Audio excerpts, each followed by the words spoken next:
Let me first give you a summary of what ethical theories are about. Broadly speaking, there are two types of ethical theories. One is called the consequentialist theory, other one is the non-consequentialist theory. Consequence means you know the meaning, isn't it? What is the consequence of something, the end of something, the final effect of something. So consequentialist theories are those which tell you the ethics is based on the consequence or the end to be achieved by the action. If the end is good, if it is useful to humankind, if it is giving you happiness, well-being, pleasure, then the action is justified. This is what the consequential theories will tell you. Okay, so it depends on the end to be achieved.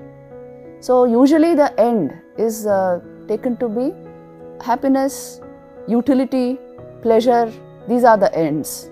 So accordingly, you have consequentialist theories, and these theories you will find everywhere in every culture, and even in Indian culture, Charvak philosophy was based on this kind, that the end justifies the means. If the end is acceptable enough, then the means, any means is all right. There was this famous saying with the Charvaks, Yavat jivet sukham jivet, rinam kritva ghritam pibet.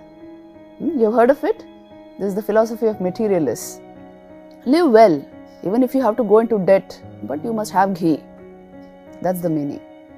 So the end justifies the means in these theories. And then the second type of theory, ethical theory, is non-consequentialist theory, which means no, the end should not justify the means. The consequence should not matter. It is duty which matters.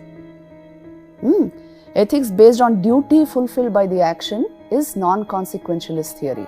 Now you pay a little attention to this and see what they are trying to mean by that. You see, we have a feeling of ought to. I ought to do this. This ought to be done.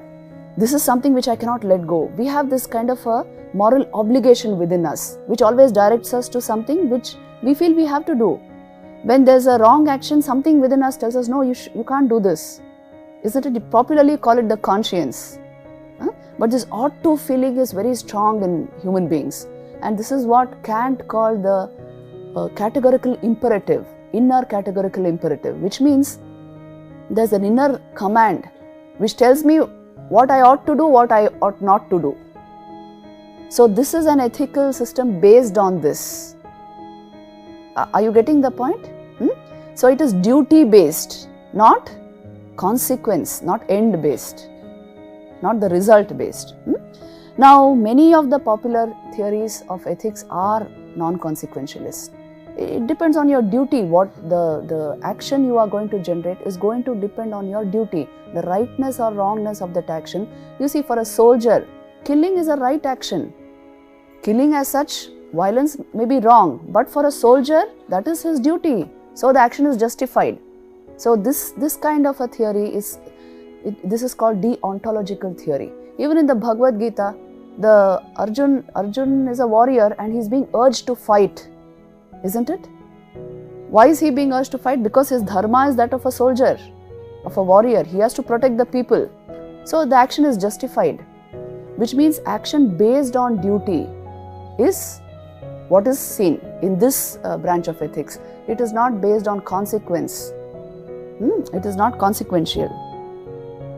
So many of the philosophers, even Yoga Vedanta thinkers like Prabhakara, all of them subscribe to this deontological view, theory of ethics. आप सोच के देखो, बहुत interesting है. If you actually think what they are trying to say, it is very interesting. How do you judge the rightness or wrongness of an action?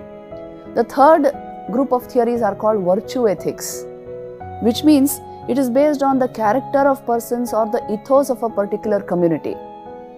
And virtue ethics, popularly you can say, like at the time of the Smritis, Ram Rajya was a great thing, isn't it? A certain set of virtues which characterize the Ram Rajya. It is based on the virtue of a particular person, the ethos of a particular, that Suryavamshi family. है ना? आपने सुना होगा ये. तो वो क्या कहते थे? Their famous उनका नारा motto was प्राण जाए पर वचन ना जाए, है ना? So that is why the whole Ramayana has been like that. certain very strong ethical values, very strong things fixed, and then that creates value ethics, virtue ethics. These virtues are sort of part and parcel of either the person or the community. So they may be just ethnic, they may be part of a nation state, but these virtue ethics, everything falls into this. It is based on virtue.